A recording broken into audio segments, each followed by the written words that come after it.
vous connaîtrez la vérité vous affranchira ndenge balobaka. Yaya soki to vandi to zolo makambo ba pasteur bokanisaka lokola to sala ka maje ba pasteur ebele bazali na basi ya basurene surtout ba o babala kate ataku tu ba oyo babala sinini okoyeba ke pasteur oyo azali na mwasi ya surene abala to abala te yango to kotikela yo ndeko ex magicien akobimisa ba secret ebele awa na émission ya Lelo. Tozana deux natures ya obala basire. OK. Ezana basire no balié par mari de nuit. OK. O balié par femme de nuit. OK. Mais ça différent na muto asali choix ya obala sirène. Pour marcher très bien. Mais il y a beaucoup de pasteurs qui obala basé bandoki. Moi je connais mes amis. En fait, mais moi c'est les ndoki. Papa, na lobi hein. Yo ka prophétie. Papa. Moi sans goupé. Na lobi hein. Un vrai homme spirituel. Pour tous en deux spiritualités. Il y a un Nzambe na Satan. Un homme spirituel, charismatique, satanique. Pour en marcher bien, il faut pas lisaye, moi c'est à Oyo la contact même moral. Attends, moi c'est mon physique. Mais il faut pas la moi c'est mon spirituel. Azo kosa, ngape na bise non. Ozana zemi à 2 mois. Ozana mois na 2 ans. Obikolie maro. Bala mo na sakoli. Hein? Yango mona ka passe belé surtout passe bazaka mobala baleli mwasi moko boye. Ozali na kati ya ndako libala mobala keso mwasi moko abi eh mwasi wana yebi bonzambe makasi. Faites attention. Basu yana bazaka na satanisme makasi. Papa kindo kia makasi tondi babasi. Su baso baloba ba prophétie. Dika mukega yango ngai na ina moto papa na osala spiritualité nao soka ubandika papa ngamo kutunza shit na kati donc moi songa na zalaki na ye babalisa kingai bapesa kingai pour tout travailler calme. Voilà. Ezala bandeko mususu okotuna ye likambo opesa ngai mwa mosala na nzambe pese oh na ngamo konde kutu awa nazali na mona kape makambo keba na basi ya ndengo wana yango pe tokozongela yango mokolo ya lelo soki omona makambo yo moko pona ni osenga susu bapesa yo ba numéro ya basali na nzambe tokozongela makambo kaka na émission ya lelo ya likambo ya ba promesse oyo chef de l'état azali kosala batu akosala boy soki azali kosalama tozali kosalama te biso moko toyebi kasi etuki mitema yaya ndeko moko atenga video papa fiston. Est-ce que moi, j'ai été au rappelé ma promesse au président de la République, président Fachi. À l'époque, il était encore secrétaire général chargé des relations extérieures. Il épaisse makambo au président Lobaka. Est-ce que il y a un mot salama ce qui dépasse comme le pouvoir. Donc, on a la émission ya Lelo. L'UDPS, lorsqu'elle arrivera au pouvoir, va donner la preuve qu'il y a moyen de vivre un autre monde, un monde meilleur, une situation meilleure. Il y a l'espoir. Ensuite, il y a les valeurs. L'UDPS amènera un discours et une méthode qui seront destinés à inverser les valeurs. Aujourd'hui, des valeurs telles que la corruption, la prostitution, la délinquance juvénile, etc., sont devenus des modes de vie qu'on a incorporés, qu'on a insérés dans le quotidien. Est-ce que ma promesse au président Pesakatang, on s'est le secrétaire général, il y a eu deux PES chargés des relations extérieures. Si il y a le président, ce qui est sous pouvoir. Il y a aussi le PES est sous pouvoir. Est-ce que, promesse wana, et ce qui s'ama, Talakunseki, Talakumamba. Qui informe le président de la République que le sénateur à vie, Joseph Kabila Kabange, est l'auteur, l'initiateur même de l'Alliance Fleuve Congo de Nanga? Est-ce que c'est vrai? Vous informez le président Makambia Solo, Toboko Sakaye. Ndeko Bemba a expliqué.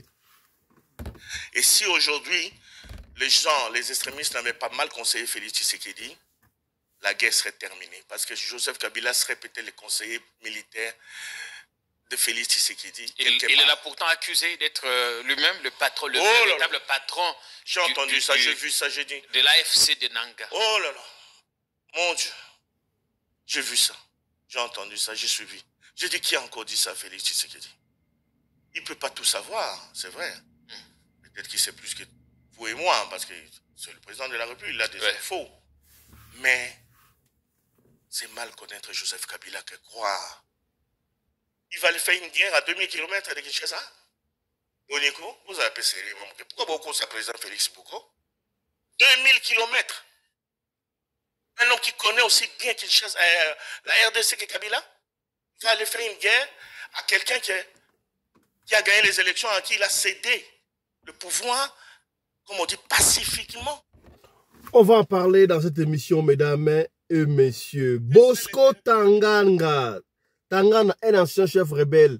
Il y a SMDP, Bosco Tangana, CPI, condamné Sikaboy à 30 ans de prison. Condamné à Salaka appel Siko. N'appelle les condamné à 30 ans de prison. Bosco Tanganda ne sortira donc pas de prison. L'ancien chef de guerre congolais a été condamné en appel à 30 ans de prison. 30 ans pour crimes de guerre et crimes contre l'humanité. Bonjour Stéphanie Mopar. Vous êtes en direct de La Haye. La CPI vient donc d'annoncer son arrêt. Oui, effectivement, donc les juges ont confirmé le jugement qui avait été rendu en première instance. Aucun des motifs d'appel qui avait été avancé par Bosco Ntaganda n'a été retenu. Ils ont tous été rejetés. Les juges estiment donc que Bosco Ntaganda est responsable, coupable des crimes commis, alors 18 chefs d'accusation, un crime commis en 2002 et 2003 dans la guerre dans l'Ituri. Voilà. Est-ce que Corneille Nangaa, ancien président de la CENI, sera-t-il les prochains Bosco Tanganda à la CPI? C'est ce que nous allons découvrir dans cette émission, mesdames et messieurs. Toujours dans cette émission, Bandeko Toko Solo là.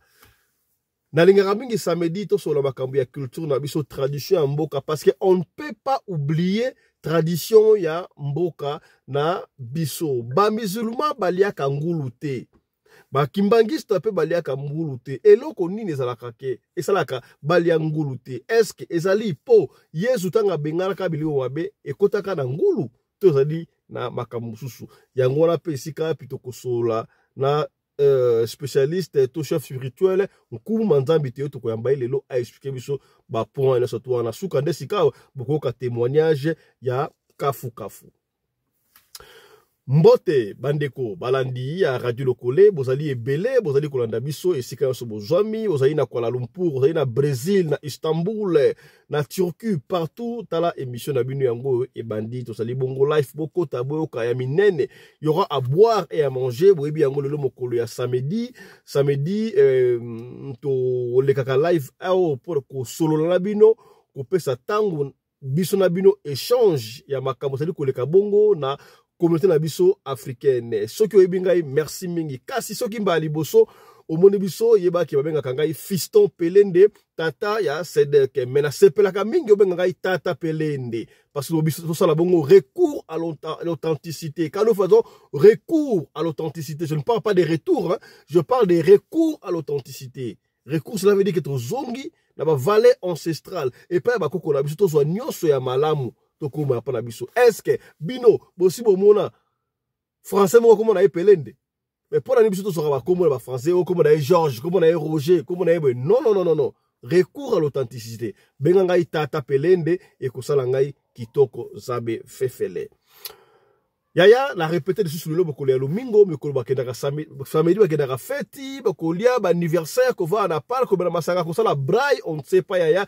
nani asadi ko ina yo okoyeba te mutu mususu okadisi kola ye azali pire yo nzoka azali pire te na baka chaque fois Yaya mama na yo pe akoko bandoki na yo papa na yo akoki kokoma ndoki na yo ndeko na yo akoki kokoma ndoki na yo muninga uti koloba te salaka attention benga bongo to en contact na bandeko pour se procurer na anti-poison oyebite na ninde akosala yo mabe na boyo benga ngai papa Fiston kutu boye anti-poison esali boye bapesa inga poison non eri yango yo racheter le temps car les jours sont mauvais toloba kite tolobi voilà.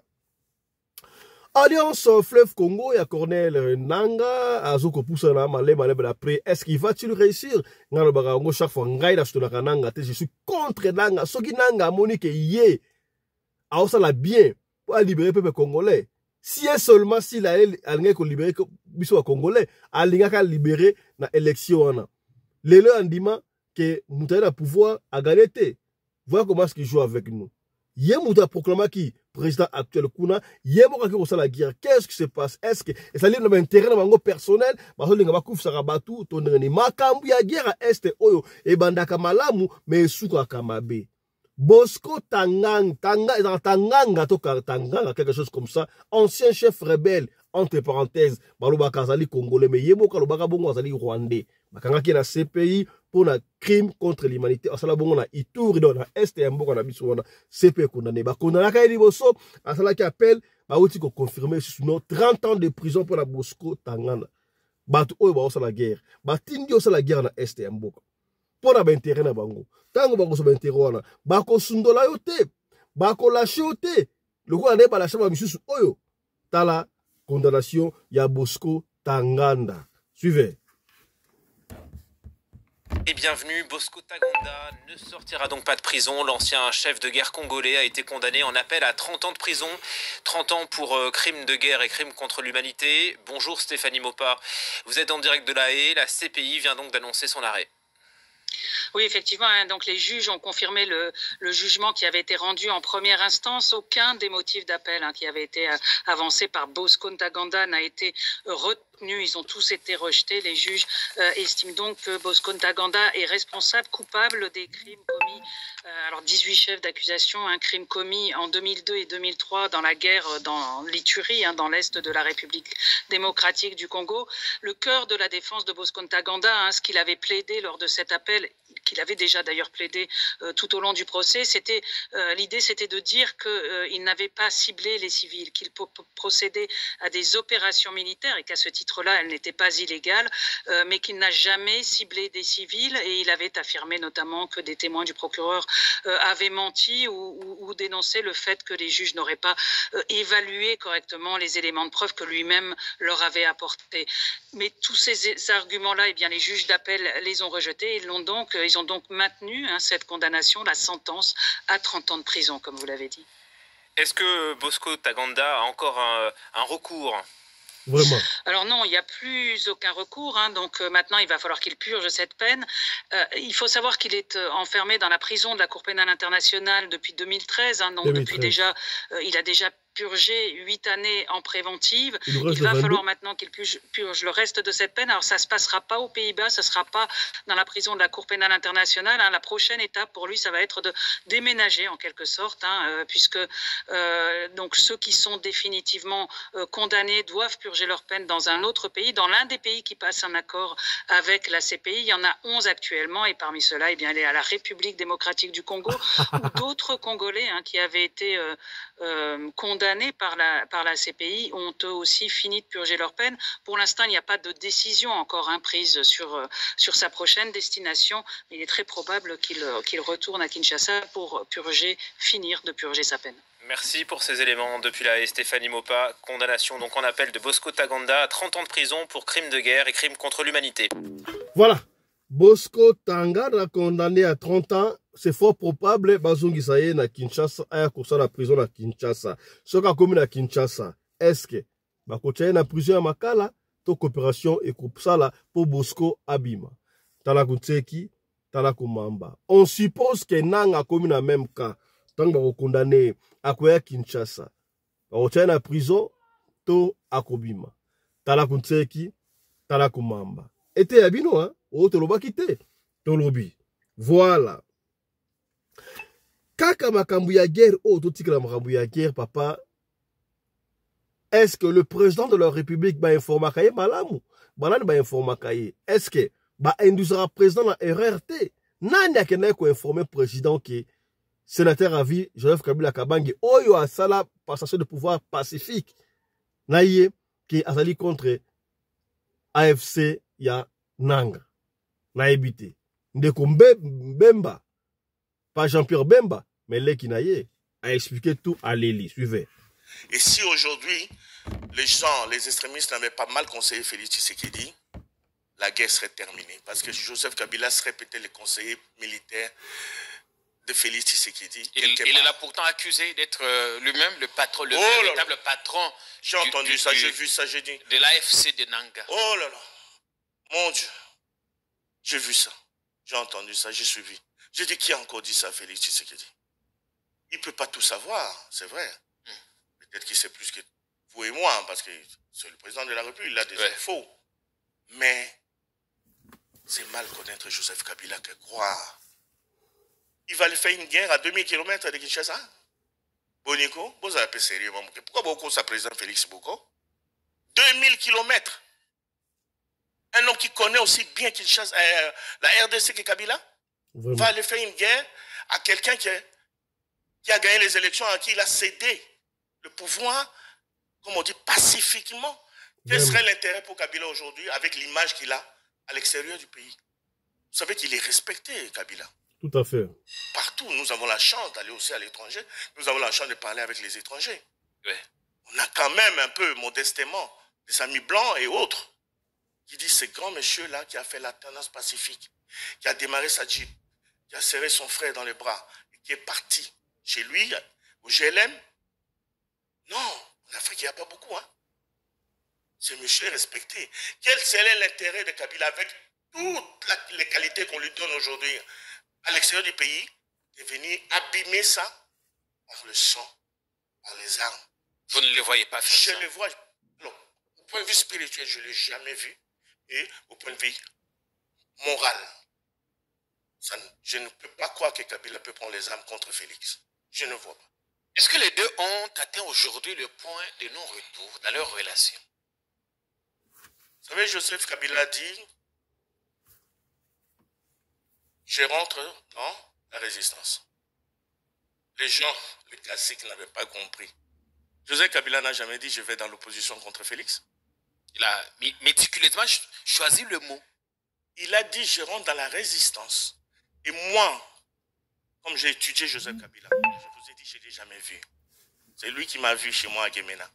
En 2011. En 2011. Depuis 2011 jusqu'à 2024, aujourd'hui. Ça fait combien? Enfin, on est autour de 13 ans. 13 ans. Je ne l'ai jamais vu. Je n'ai jamais été chez lui. Je n'ai jamais été dans une de ses résidences. Je ne connais pas une de ses fermes. Et pourtant, et pourtant Kingakati, c'est touristique. Je n'ai jamais été aussi parce que j'avais peur de le croiser. Moi, j'y vais de temps en temps. Oui, parce que vous êtes journaliste. Et puis, vous aimez les tourismes. Et les animaux aussi. Oui, les tourismes aussi. Je vous ai déjà vu dans d'autres pays aussi. Et la résistance, Joseph Kabila l'a toujours aidé.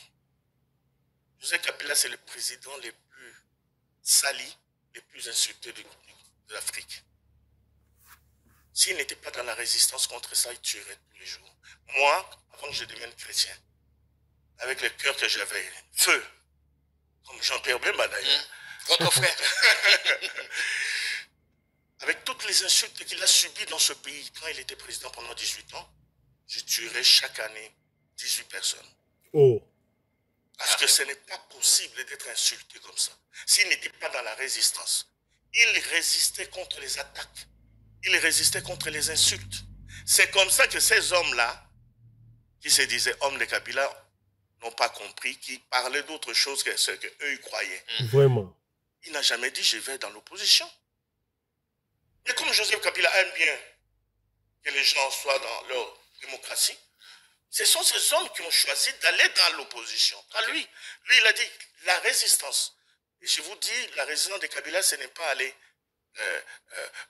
insulter que Félix Tshisekedi ou lui tirer dessus. La résistance est contre les insultes. Ah bon? Ah bon? Voilà. La résistance de Joseph Kabila, c'est contre les insultes.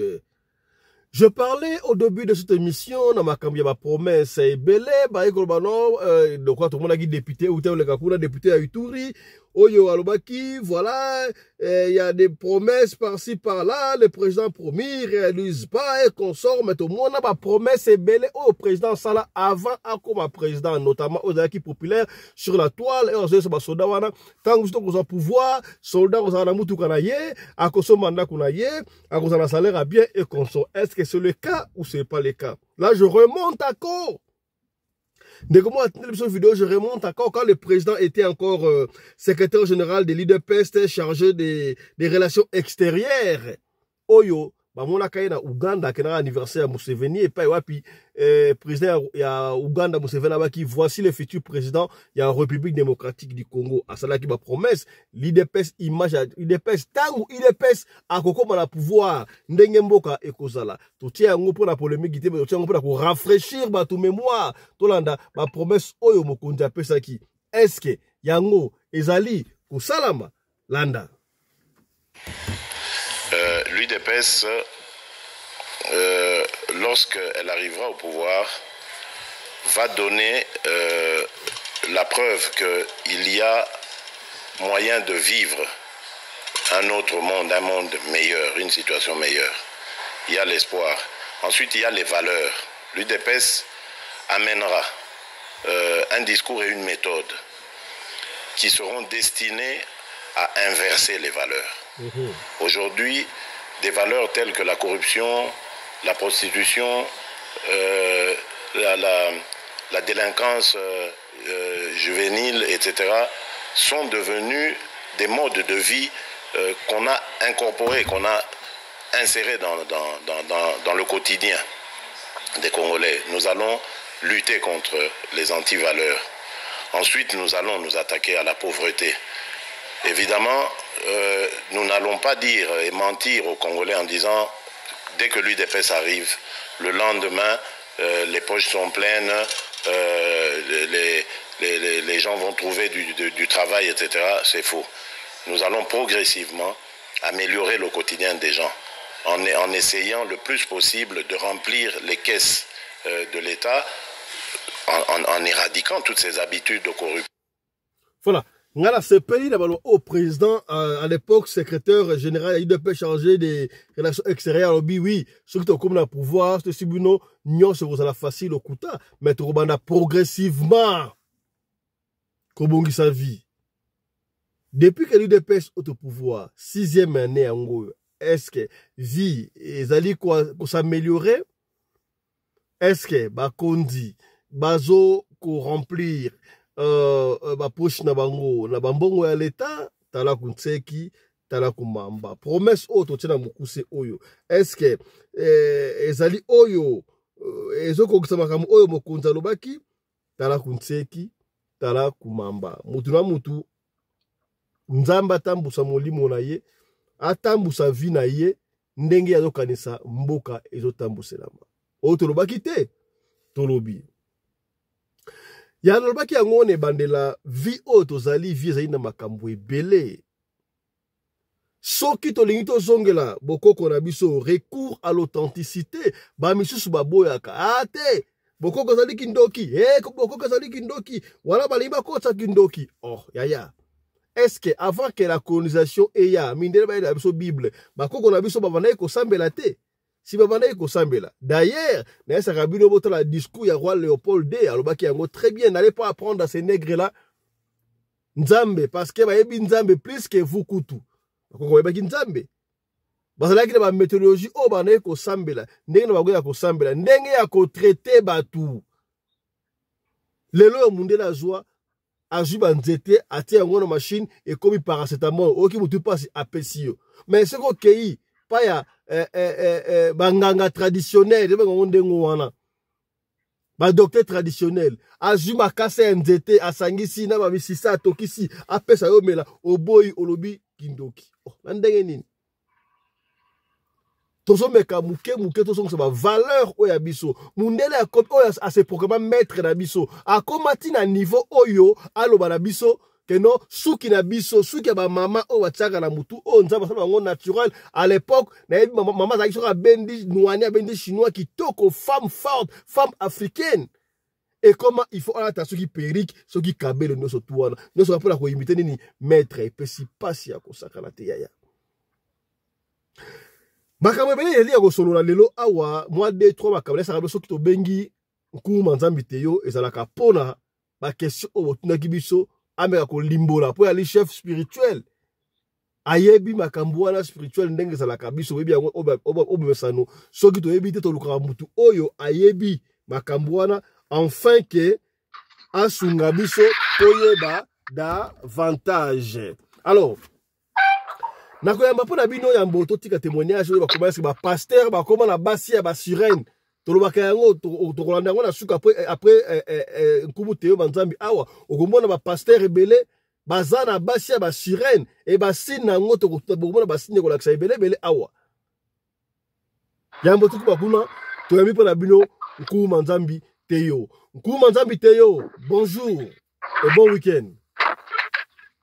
Merci, na bandeko nyonso balandi kati na radio lokole international oyo eza kati ya kopanza sango na réalité kati eloko nyonso oyo ezosalama na oyo ezozongisa bandeko na coutume ya kolanda korespecte toujours banorme na likambo oyo etangami coutume lelo na banza bokoyoka kati ya eyano nyonso na balandi oyo nyonso basepelaka koyoka na materia ya nkumu Théo Manzambi oyo bapesi puissance pankaka mfumu kimbangu mama kimpa vita mbote na balandi nyonso.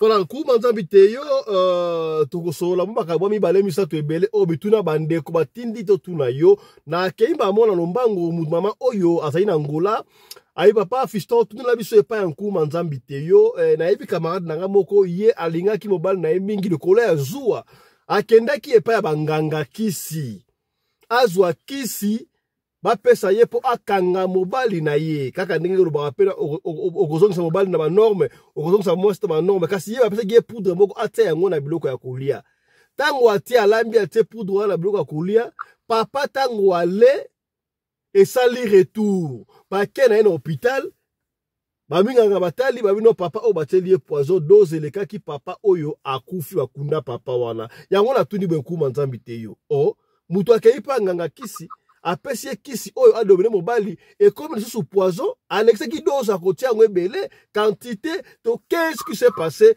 mobali oyo akufeli nino juste. Merci balandi nyonso oyo bazopesa confiance na radio lokole bazopesa pe confiance na nkumu Théo Manzambi lelo bandeko ya mwasi bandeko mobali atoza na besoin ya mwasi otia na banorme no sabaka banorme ozo mobali otia na banorme ozo mwasi otia na banorme lelo pa nkumu Théo Manzambi yani bavene ngangu ekindwe tisulu na banza tokoloba mingi lingala pundeko mususu aza mukongo me aumeli azoyeba kati eloko te tala likambo oyo esali biso kati ya pasi bafongola matoi bolanda site ya nkumu Théo Manzambi lelo mutu soi-disant nganga soi-disant prophète soi-disant pasteur akoki kozwa eloko te oyo ya sali mélange azwa apesa yo c'est ça ozomona batu bazobonga kutimi nkumu Théo Manzambi nalingi na tielo mwasi na banorme na tielo mobali na banorme carrément na kosala nini mama zwa kaka mai oyo ya yo moko za nango bien eloko euti kati yo moko kosoma ngo na boutique bien kosoma ngo na wenzi na ko se transformer nango okoza na hésitation te to balaki lelo ko salisa batu mususu baza na poto okina ba DSL na ba unini na ba western ozozo koli ozotinda na ba courrier eko koma kuna ezokoma te yango monaki recherche ya connaissance yango monike mboka ezo développer mokile ezo développer ezo yeba kati eloko ni akosala lelo mutu musa ozopesa eloko soit disant bazosenga ye mutu songolo moni yo ye na horoscope directement fona tiela biloko na ti na mai na biloko pozwaka te conséquence oyo eza 4e fois tali nango mutu oyo aza na besoin sacrifice ya sa apesi eloko anotieli mobali pe otieli mwana otieli ndeko mutu akufi carrément charge wana ya makila ekozonga envers yo na sima yango moni bozalaka na bobangi mingi ya koyeba situ sujet oyo bandeko nyonso bakozanga sagesse nango ya kobenga merci yango na réponse ndeko lokole. Je crois le message est passé boki un coup moi été clair papa wana akufaki ezali nganga wana soki nganga basenga ki sacrifice il n'a pas pu sacrifier tangu yo kei bontaba ba pesio tselo ko tla mbal na yo au sacrifier mbal na yo moko au profit ya nganga wana ayabi yango clairement yango na lingaka nkumu aya pona afungola bino mémoire recours à l'authenticité to ko sala retour te mais to sala recours pour ceux qui sali retour to union sonné bien mabe mais recours to ko ya malamu to tiki ya mabe nkumu nzambi te yo mama mususu ya sali bongo na Maroc ay papa Fisto tout na biso nkumu nzambi te yo to yeba to sala pays moko musulman awa to mona ka ba musulman baliaka ngulu te mais na mboka na biso pe bakimbangiste balingaka ngulu te est-ce que ezali kaka pona totala na ba film ndenge bakomela biso na Biblia keno Yesu Kristu abikisaka mutu ya liboma azwa liboma wana akota ngupa ngulu bakota na mai est-ce que ezalaka pona tokima liboma to pourquoi est-ce que mutu akoki kolia ngulu te? Merci ndeko lokole sujet wana ezalaki sujet ya malamu na banza le jour to solola ki on apekisa ki yongulu mutu oyo azana capacité na spiritualité na mpeve yaki longo mudiambu aliaka ngulu te lelo erotali musulman aliaka ngulu te eza science ya munene lelo tali kimbangiste eliaka ngulu te yani nkaka wa betu fumu kimbangu wasala masivi mankaka makala muna bulu kiyokyo kitabo kulwa ngulu donc elingi koloba boye balandi na pesi na ressources bambote na balandi nyonso bozo pesa confiance na radio lokole eza radio ya autorité oza na spiritualité te oza docteur en tradition te ya koyeba kati ya kosalisa bato combien de bato oyo babiki oyo lelo radio lokole apeseli bango témoignage chaque fois nazongaka ndeko radio lokole toyebani te mais vie ya mutungisi presque une semaine naleki na radio te mais aza mal à l'aise carrément lelo akolelaka journal repos yango mingi mingi azwaka nga vendredi samedi dimanche sozalaka journal repos na pesi balandi nyonso bofungola matoi na question oyo ndeko lokole atuninga eza question mutuya ezobikisa sikoyo bato bakoprofite na nzela ya radio lokole nyonso bobenganga papa Fisto mutu apesinga limero papa Fisto mutu ape nena papa Fisto toyebani te azongela kaka batémoignage oyo bato bazongi enverrier oyo basali mbula ebele bakokaki kozwa lobi kote ok ngulu ndengi eza wana ngulu etransmetaka makambo ebele kati ya koyeba blocage na kofungola lelo ata tosalaka mosusu kisi ya bale poto wana eza bloqué nako utiliser toujours musuni ya ngulu na etabe babwaki bafongoli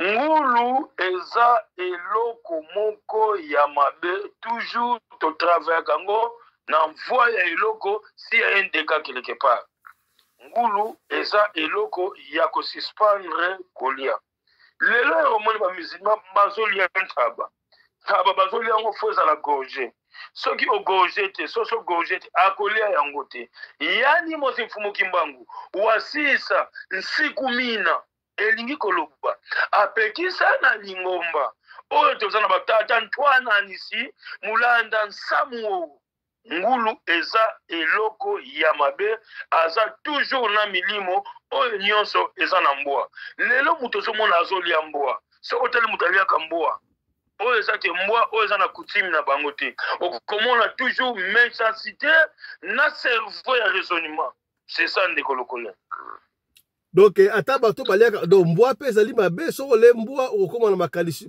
cerveau lokola ya mbwa okokoma neti cerveau ya mbwa te mais okomi koraisonner en retard ya makamuso pourquoi mbwa pe toujours lelo kozala na ndako oza ya kolala mbwa aza ndenge moko na ngulu te mbwa eza nango nyama ya kolia mais eza na kolia eza na biloko mosusu na mbwa eliamaka te par nini mbwa emsolali na ndako mbwa azokanga mpo mbwa amonaka mbala moko milimo oyo eza te molimo moko mabe ekoti molimo moko ezotambola mbwa abandi kokanga ya symptôme moko ezotambola wana yaki motema mabe eza nango ebwele moko ezalaki normalement ya kotiaka pembeni ya cardinage ya koya sécuriser lupangu ya kosécuriser ka eloko moko ya mabe ezosécurira lupangu me babandi kolia yango koyeba biloko mosusu eza ya kotiana monoko te na kati ya mbwa. Merci ndeko lokole. Nkumba nzambi te osika boye bato nyonso oyo osi balia deja ngulu balia bambwa konso basala ndenge nini babenga yo bakozwa ndenge nini okodelivre bango okosala bango nini? Merci ndeko lokole na banza ozozwaka derangement mingi na kozonga kati na sujet ya kopesa nanu bandeko ya contact oyo ezake mutu nyonso aza na besoin ya question aza na besoin na eloko oyo aza bloqué na kosalisa na koyebisa ye koliango ndenge nini be koliango te ndenge na kopesa ye utilité po oyo eza radio ezolanda monde entier eloko mosusu eza secrètement moyo oyebisa yango na radio eza mais okuteli na moyebisi nga na kolanda yo na kotraite yo en distance plus 243 89 44 54 885 plus 243 98 17 17 013 yango moni bandeko radio lokole eza radio ya kosoutenir lelo bandeko mosusu babeti ba 15 ans ba 10 ans bayo kozwanga en faveur ya radio lokole. Radio lokole eza radio oyo eza na ba autorité eza radio oyo ezolandama monde entier. Radio lokole TV to soutenir lelo na pesa que félicitations na modèle ya dépense ya sali kozwanga place naza na mongolungwala batu bameka kozwanga me ba émetteur na bango et comment na puissance ya ko atteindre nga bisika naza te yango na réponse ndeko lokole. Voilà, kuba nzambi te yo mama moko oyo osungaki na Afrique du Sud tokoloba te sika na Afrique du Sud mais oyo obimisaki ye eloko moko etambolaka ye na nzoto banda aumela nango bane ebele eloko wana etambolaka ye emati na mutu eye na libumu na mukongo obimisaki yango kaka na musika na telefone amoni pe eloko yango na nsima yo ozwi yango banani ne batia eloko wana banani batia eloko wana epe ozwaki eloko yango ndenge nini? Merci ndeko lokole na mibengi capacité na compétence ya puissance nkumu teyo manzambi aza international lelo nakokisaki 28 ans de service ya musala batu oyo bayebaki nga lelo baza ba ministre lelo baza ba député lelo baza ba sénateur lelo baza ba généraux eloko nini elingi koloba vie ya korespecte toujours coutume ozwami problème oyo eza ata na fila ndeko lokole tokosite na no place na te nalingi kozongisa mama moko réalité oyo kati ezoleka lelo mutu mosusu omona noko abebisanga teta mwasi abebisanga entourage kobima na mobali oyo akufi brusquement soki abalaki yo te eza problème grave botutu nyonso etikalaka na nzoto kati ya mutu oyo osangani na nzoto lelo ozomona ndeko lokole ndeko mosusu ndenge avandi boye soki obimi na mobali lelo esalaka 90 jours et 181 jours soki ozwami problème wana ekotikalaka yo des années lelo komona botutu wana ekose transmettre tina bana yo boti mwana mwasi normalement abotaka na mobali moko en cas d'accident mobali ya mibale esila bana baza 5 bapapa 4 bapapa 5 eza maladi ya munene ndeko lokolo olobi nini ngumu olobi mwasi akobotela mibali misatu te olobi mwasi akokobota na mibali misatu te mine mitano eza maladi okutani na problème la zonga pa nkumu te yo manzambi na kosalisa yo ozonga na banorme mwasi akobota na mobali moko soi-disant akufi osi mobali mosusu lelo mwana abotisi yo lobi akei mobali mibale abotisi yo akei eza maladi ya munene soki yo mama batraite te ekose descendre tina bana kati yo zobota obimi na mobali brusquement 180 jours mikokelaki ta kufi luka nkumu te yo manzambi rapidement eza eloko moko ekotika lo bututu pour di bon wana te nazopesa olali oloti ndoto oza na kati ya mai ozobunda na kati ya mai oza na forêt moko ya munene ezopesa éclairage munene wana ezalaka deja mboka mosusu ekokuta nango bokila kumu te yo manzami plus 243 29 44 54 885 plus 243 98 17 17 0 13 ndeko lokole soki question ezali tocite nango sika boye sombele suka bisanga nkuru manzambi te yo tokutuna mutuna oyo bato ebele bali komituna totala ba témoignage yango pe tokona témoignage après sika yo boye est-ce que c'est vrai que ba pasteur ebele o bayebana bazalaka na mabasi ya sirène balobaki soyo pasteur na mwasi ya sirène il faut azala na mwasi te na ndako abala te babina o babala pe baza na basi ya ba sirène sikoyo yebisa biso nkuru manzambi te yo tokoyeba ndenge nini ke pasteur oyo aza na mwasi ya sirène est-ce que ezalaka na ya solo? Merci ndeko lokole premier effet wapi yango ndeko nyonso ayoka pasteur nyonso oyebi aza adopté te aza na mwasi na ndako reconnu te aza na sirène pasteur oyo aza après 2 ans 3 ans 4 ans akufeli mwasi aza na sirène mutu oyo azali toujours ya koyemba banzembo oyo en langue oyo etangami ya charme ni yaki mwana mwasi aza na sirène. C'est ça la réponse. Eish. Kuba nzambi te yo sori ya ba fi oyo ba chrétienne ba sœur oyo ba bimakana ba pasteur sori na bango za kanini sori nango oyo nyonso abimaka na soi-disant un pasteur aza na ba sirène azaka na problème toujours ya mabota suka nango bokabona akokoma na eloko moko na nzoto oyo eranzaka ye lelo ozomona mutu nyonso nazobeta sete mwana nyonso oyo atangami mwana abotamaki abimisa kaka mon papa mama ata azwami problème ata aza na 4 ans 5 ans 6 ans 7 ans nakotraite ye 3 jours 7 jours maloba nyonso alobi po komona effet wana na mwana na yo soki azoloba ndeti asimba yo na nzoto ndeti azobunda na zotoka eza effet oyo bazwa ngongo na ye babloka yango mwana mosusu ere azalaki 2 ans et demi maladi wana ekomi koderange nga nazotraite yango ere nyonso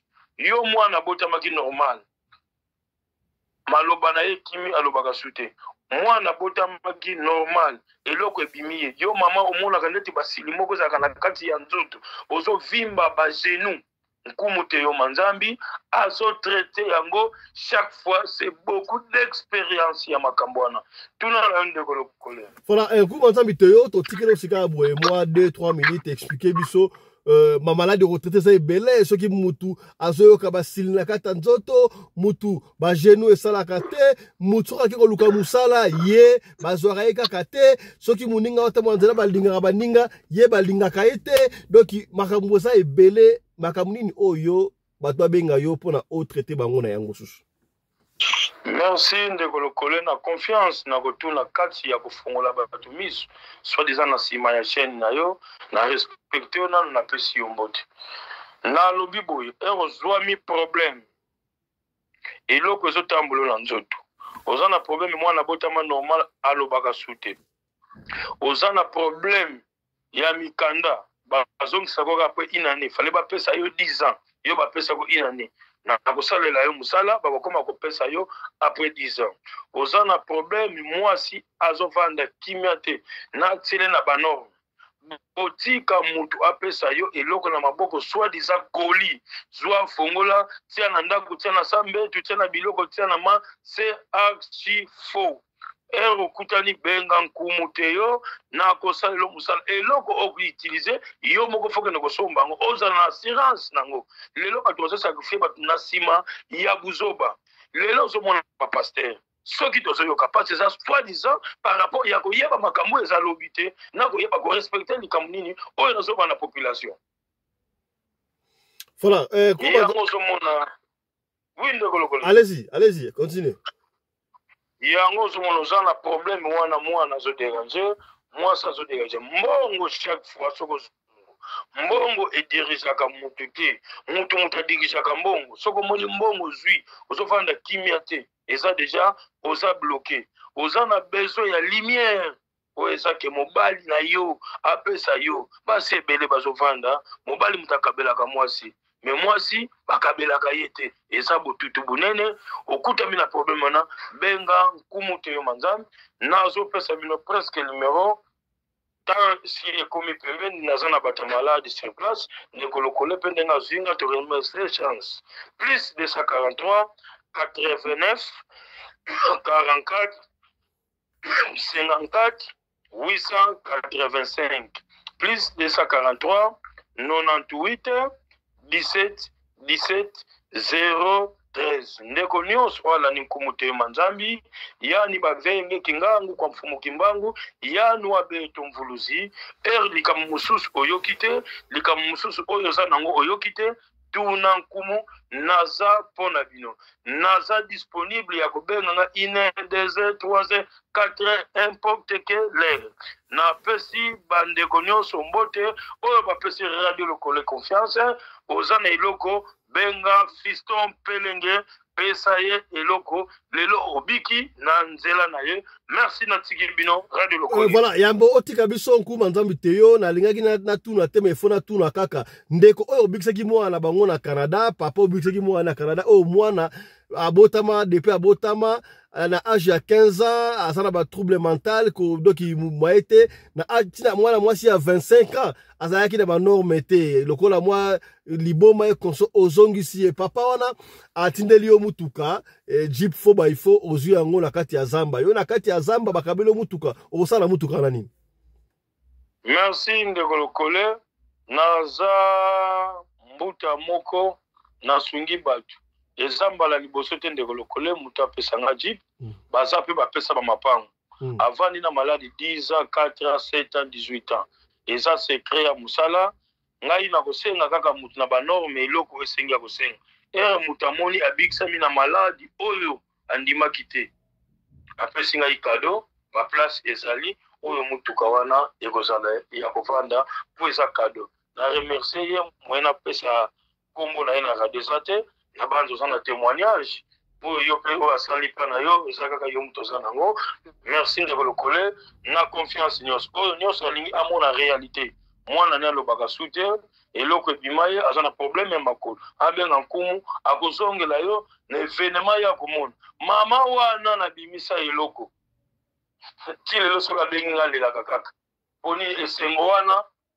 oyo abandaki kolalela te akoma kolala yango wana mboza na bobangi ya kobenga docteur na bino te naza disponible soki eloko na kosala te carrément na koyebi biso na kosala te foza na toujours na patience nasalaka mosala une fois pour toutes merci balandi nanga mpona confiance ya nkumu te. Merci beaucoup Kuma Nzambi Teyo totiki yo sika boye on va continuer na makamusu na kati ya émission. Voilà. Autre chose à présent, Bakayango, oya zaina matoya koyoka, ayoka, ne bamupe ayoka, babalobaka, boki Kuma Nzambi Teyo, sega to zoye, to tuna, a répondre na mituna, oyo binomoko, botindaki, to tuna, Kuma Nzambi Teyo. Voilà. Ya sika to kotika la yo, olanda témoignage, comment est-ce que ba pasteur, ba salaka na basi ya sirène, ba signe, oyo la sake pasteur, oyo, asala mwasi ya sirène, abzala, kobala, to ya kobala te basinde ko laksa bino pe ata to laksi bino ndenge nini mais bino boyo kaka na bino kaka te mais to ko lemba pete to ko lakisa bino ti boko yoka. Voilà. Si la régie est prête, voilà, to ko banda awa to tikela bino bo landa sikawa boy. Voilà. Bolanda. Ologo pe biso komba TV polika. Bala sambe. Merci beaucoup. Parce Alpha, votre numéro de téléphone pour te compter la thématique, tout ça, plus 243 89 140 68 24. Plus 243 89 140 68 24. Merci beaucoup. Marie Konga Béan à Londres. Nous avons pas moulin. Pasteur Alpha. Ozaki Mobile y a sirène. Maria Joana. Pour expliquer le numéro de tous les cas. De bota, tout ça. Mais le lot Nzambe, atyenga guerre na tout na yo loko parce que dans le domaine de la délivrance to bondel pe pona bakana mingi. Est-ce que sirène akoko bala na mutu ça que mutu ayeba ke bala na sirène mibala bongo basali mais pas ce que bala na batati wata sans que amiyeba ke azaka mwasi ya mutu ya mobali mo butu. Tout d'abord, sirène, c'est la spiritualité. Voilà. Il y a nature moko ezali spirituelle. Ok. Nature eza esprit. Parce que sirène, c'est un esprit. Oui. Azo kota na kati esprit, spiritualité. Ako lata corps moko physique. Voilà. Ala tu peux corps moko eza invisible. Ouais. Mutu nyonso abala na kana sirène fa yebaye. Mutu ane fa yeba sirène. Ayeba ke mutu na bali aza sirène. Mais ezala bato mususu pona mobali na journée mobali na kete moi c'est tout comme ba lingete na mukili boye ko etula ezokende ti na licence mais aone kala prophétie bo te yondo zana sirène na balo na butu.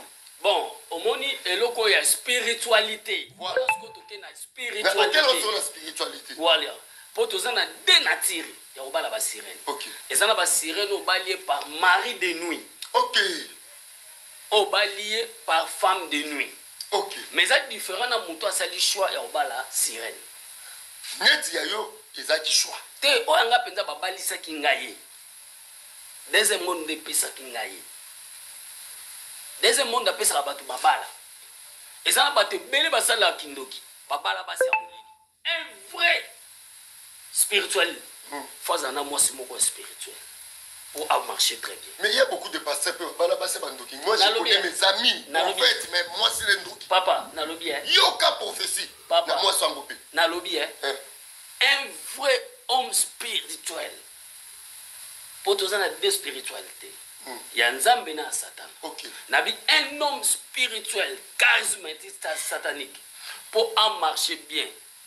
Pour babalisa moi c'est ya mutu. Oyo bazala contact même moral. Atazana mwasi moko physique. Mais faut bala mwasi moko za spirituel.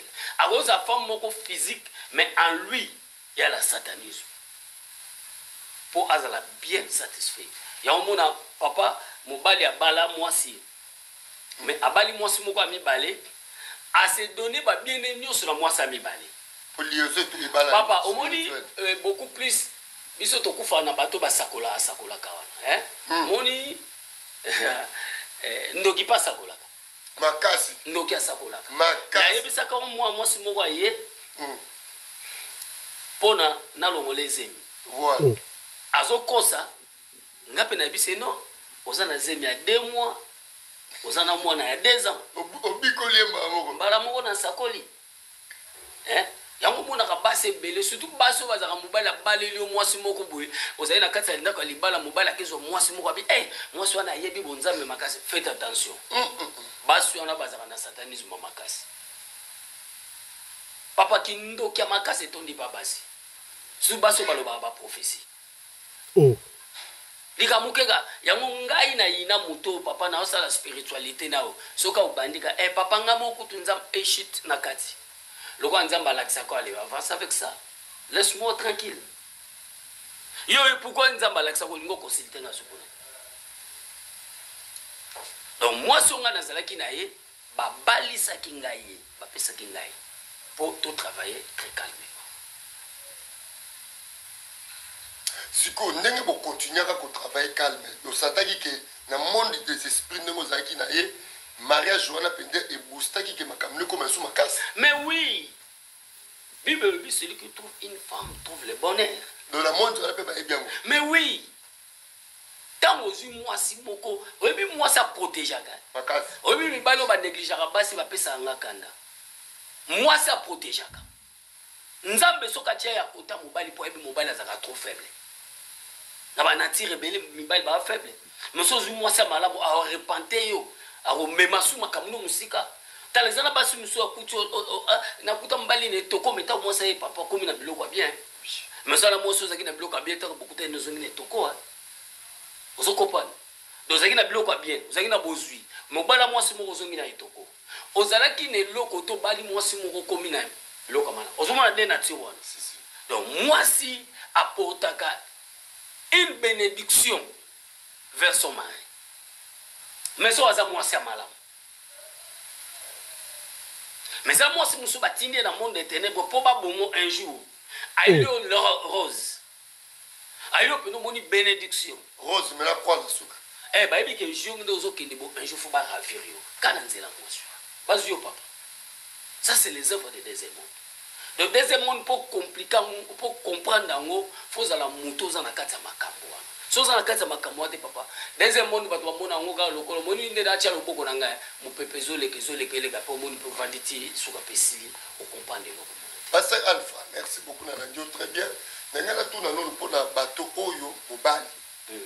Basi baki ma physique ma boy. Na basi oyo, mon ki moi kitoko na monde boy, ni bali bazo kimai. Elo ni saka bongo.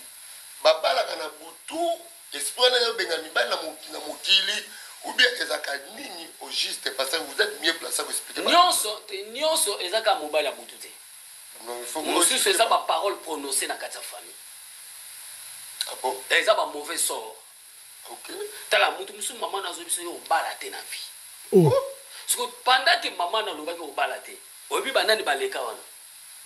O bakanga voana. C'est que mokili peut combattre yo na maloba o famille na elobi. Musu c'est ça mari de nuit, musu c'est ça femme de nuit.